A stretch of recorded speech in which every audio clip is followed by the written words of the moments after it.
Good afternoon and welcome to the latest edition of this part of the entertainment show where we look back at cult classic TV shows. This month we're looking at the Dukes of Hazzard as we look through the various seasons of the Dukes of Hazzard, and we look at guest stars who had appeared on episodes of the Dukes of Hazzard. For this week's episode, we go to season 5. We go to episode 17. It aired out in 1983. The episode was called Comrade Duke, and one of the main stars of this was a lady called Dawn Jeffery, who played a Russian gymnast called Natasha, who was trying to defect from the SSSR, as what it was known back then, and try and find residency in the United States. And she sort of somehow came about finding herself in Hazard and coming to terms with the Duke boys. For this season, it's important to know season 5. This season, it was Kai Duke and Vance Duke. So Vance Duke was played by Christopher Mayer, and Brian Jerry played Kai Duke. But of course, I'm talking by the one and only Dawn Jeffery. Dawn, good day to you, and welcome from what seems like a sunny Phoenix, Arizona. Thank you so much, and good evening to you, as I know it's a bit later at your end of the world. I suppose, Dawn, Dukes of Hazzard, I suppose it's known all over the United States. It's been shown all over the world, but it still has a massive cult following in terms of the United States, in terms of the central states, in terms of the sort of southwest sort of states in it's almost like a religion, a sort of such. Once you've appeared in the sort of Dukes of Hazzard episode, tell me, going back as a young actress back in the early 1980s, how the opportunity come about for you to get to guest star as one of the main stars in the Dukes of Hazzard? You played Natasha. It was the leading role in that episode. Well, it was, I had a lovely agent named Collie Vidal at Herb Tannen and Associates, and she worked so hard for me. But I will tell you, I was rather daunted at the final callback because I was sitting there waiting for my last audition, and in walked Kathy Rigby. Okay. Who, of course, was an internationally known gymnast and Olympic star. So I took one look at her, I smiled, I said hello, and inside I thought, well, there goes this one, out the door. And I suppose, Dawn, you mentioned that in terms of calling back for the final sort of audition. So in terms of the Dukes of Hazzard, I assume in the 80s it was a cult following. So it was sort of rigorous process even to get a guest star role in the Dukes of Hazzard, I imagine. It was kind of a coup. I was very excited because it was indeed a very iconic series. And there was just no one in the United States who didn't know what it was. And, you know, there were people who loved to follow it for the amazing guest stars. I'm not speaking of myself, but I'm talking of really high-end guest stars like Lee Delano, like Tammy Wynette. And then there were others who just loved to watch it because it was just so much fun. It was so silly, you know, the boss hog part of the episodes were just funny and lighthearted.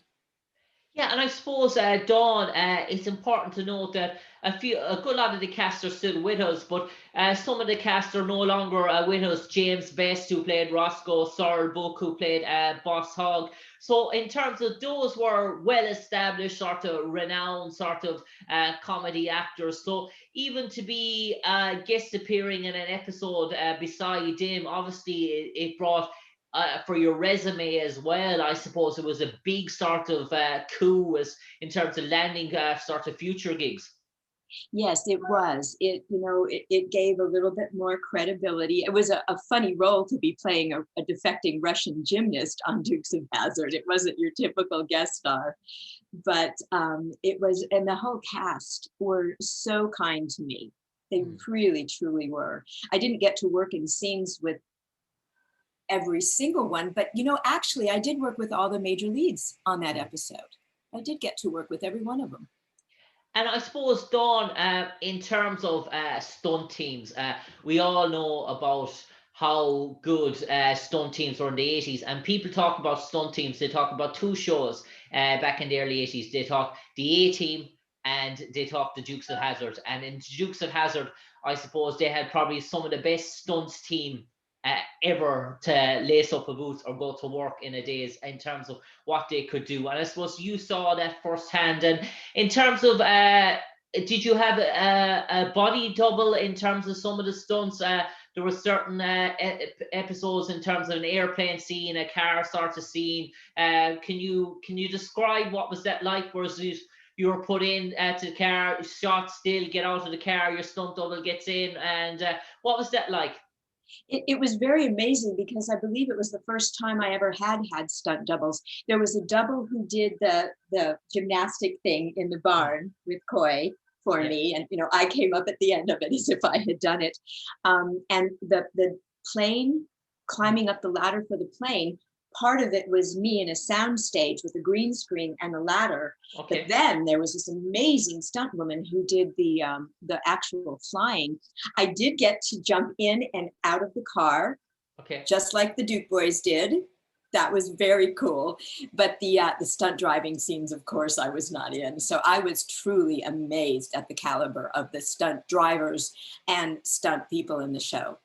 And I suppose you probably got to see the fine. Did you get to see the finished product before it aired on TV, or were you one of those tuning in to see the finished product in terms of when it debuted live on cable TV across the United States? And were you sort of taken back? Were you sort of blown away by what you saw? Obviously, you mentioned green screens there, so obviously you didn't really see the sort of final product. So I imagine. I was very blown away at how much they made it look like I did all that amazing stuff. And, as I told you just before we started, I went ahead and looked at the episode again the other day. It's been such a long time. And I was, back in those days, if you were a guest star and you weren't like a huge star guest starring, you very rarely had access to see yourself in an episodic. When I did movies of the week, things like that, there was often a cast and crew screening. But it was the first time, and I was amazed to see from what I had taken part in and then what happened, how extraordinary were their editors, their special effects folk, and their stunt people. It was truly an exercise in wonder. And I suppose, Dawn, you came in on episode 17. So, as we know in the Dukes of Hazzard, for that season, Tom Wopat and John Schneider took a break to pursue other projects, and Byron Cherry and Christopher Maher came in. But obviously, it was the 17th episode, so they were probably very much in their groove. And did you feel that coming into the set that these weren't sort of two newbies trying to take on Tom Wopat's and John Snyder's? Do you think that they were very much settled by the time your episode arrived? Absolutely. They were, it was as if they had as if they had always done the show. I had no feeling of the new boys on the block. But something interesting, Byron was originally up for Bo. Okay. In the very first, the pilot and everything. So he got some kind of, what am I looking for? Good karma, because the role came back to him in another name, but essentially very much the same thing. And in terms of Katrina Beck, who played Daisy sort of Duke, she was probably the longest serving member. She guest starred, appeared in every episode of the Dukes of Hazzard, as far as I'm aware. Katrina was sort of the pillar, that sort of the glue that sort of held that sort of family together. And in terms of her sort of the southern belle type sort of accent, in terms of that, she was a sort of a cult figure for sort of what I would say middle and Central America. She was the girl every girl wanted to be, and she was the girl every boy sort of wanted to date as well. Yes, and she displayed a great deal of affection toward my character of Natasha in the episode. And Katherine was just as affectionate toward me. And there was a wonderful camaraderie amongst the cast. That the two boys kind of did tease her like she was a little sister, big sister figure. She was really lovely. And I suppose, Dawn, in terms of you mentioned it was a guest star role in the Dukes of Hazzard, and I presume that in terms of their production, they were obviously shooting 24, 25 episodes per season. So by the time you sort of arrived, I imagine it was probably only a 2 week sort of shoot in terms of from the first time you sort of arrived on studio to the time everything was that's a wrap and it was ready to go to air in terms of because I presume they had fulfillments and requirements to meet that it wasn't never a 3 or 4 week sort of shoot, I imagine, on the set of Dukes of Hazzard. No, back then an hour show often was just a 6-day shoot. Okay. And by the time I went to the other side of the camera and was coaching kids, our episodes were about an 8-day shoot. Okay. But back then they did it pretty quickly. If I remember correctly, and I don't know if I do, I might have done that one over like Christmas and New Year's. There were 2 kind of years in a row where some of my guest stars happened that way, so that we shot some of it, then broke for the holiday and then came back again.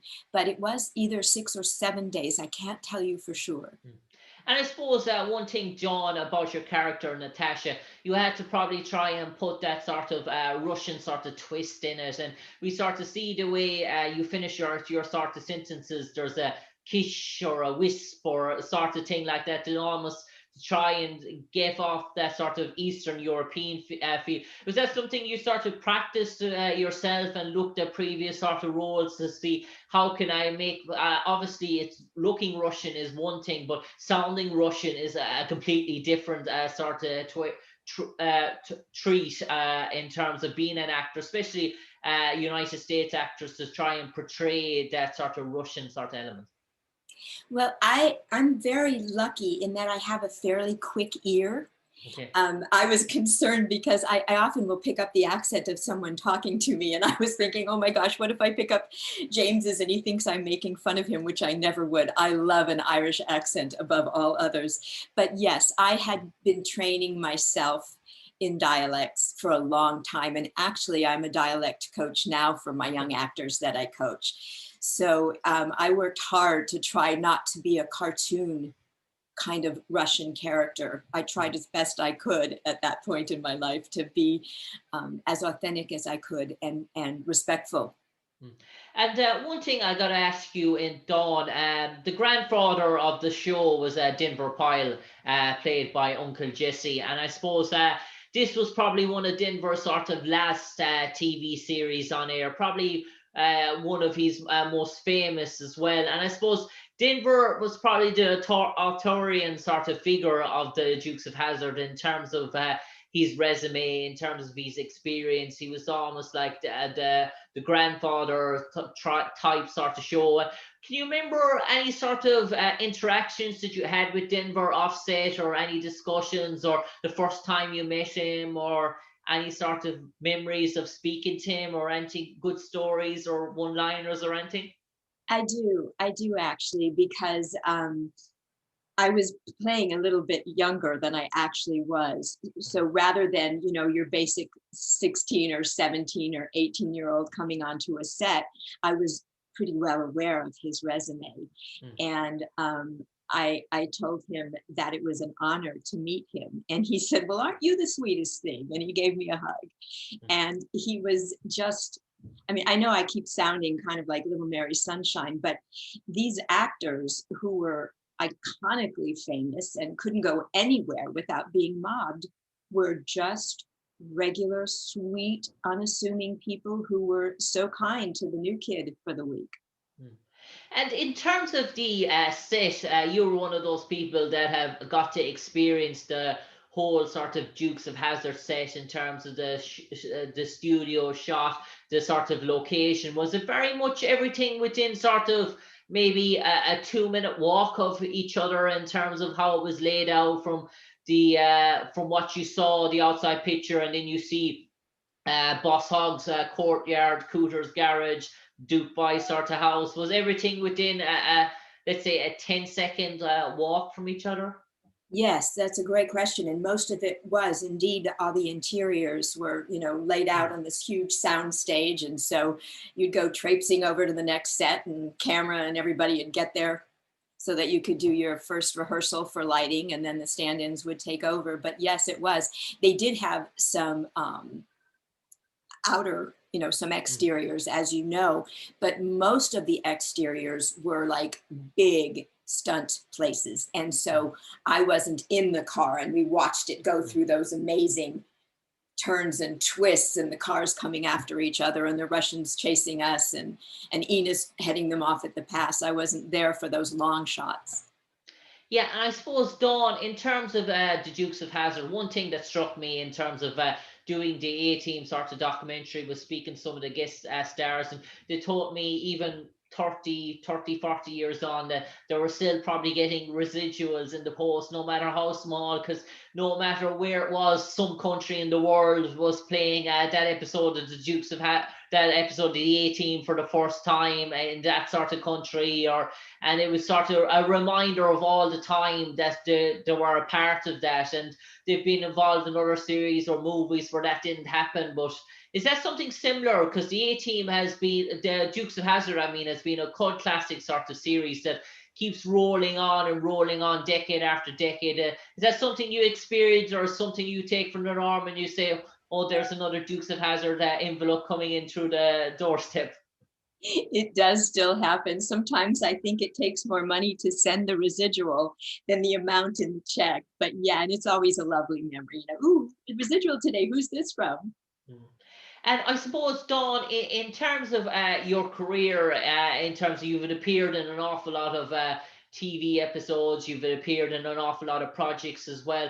But when someone says the Dukes of Hazzard, when it's something well known, you just sort of, even to this stage of your career, do you sort of look back when and said, yeah, I've appeared in that. Did you know that? And it's almost feel that shock and sort of wow factor when you say it to someone that's like, you were in the Dukes of Hazzard? Yeah, I was, yeah.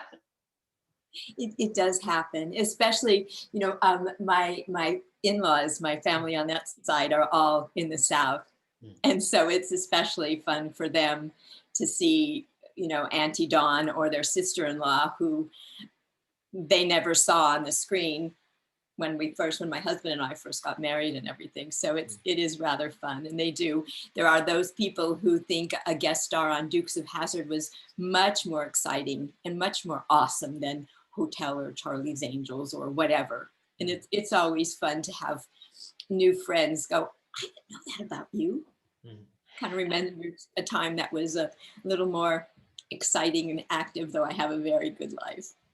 And I suppose, Dawn, the last question before I wrap it up now, in terms of your memories of the Dukes of Hazzard, if you could describe maybe within sort of 2 sentences to sum up the experience, or was there any particular memory that just stuck with you all this time that you would just like to share for the last 30 seconds about your time on Dukes of Hazzard, playing the one and only Natasha in Comrade Duke in season 5, episode 17 of the Dukes of Hazzard? I would say that it was an amazing experience because for the first time, it had a character linked with stunt work. There was one little thing about it that I will never forget, that in this day and age is not so great, but Byron used to call me Natushi instead of Natasha because he thought I looked cute in my gymnast uniform. I don't know if that's all right to tell you. No problem, that's perfect, yeah. It's light-hearted. It's definitely not X-rated stuff anyway, Dawn. No. Dawn Jeffery, an absolute pleasure talking to you today to relive your memories of your time guest starring as Natasha in the Dukes of Hazzard in 1983, season 5, episode 17, Comrade Duke. Dawn, we wish you and all your loved ones a pleasant end. Well, dare we say, 2021 is yet to start for most people across the world. So when it does, I hope it's a happy one for you. But for the moment, take care, God bless, and enjoy sunny Arizona. And you as well, sweetheart. Thank you so very much.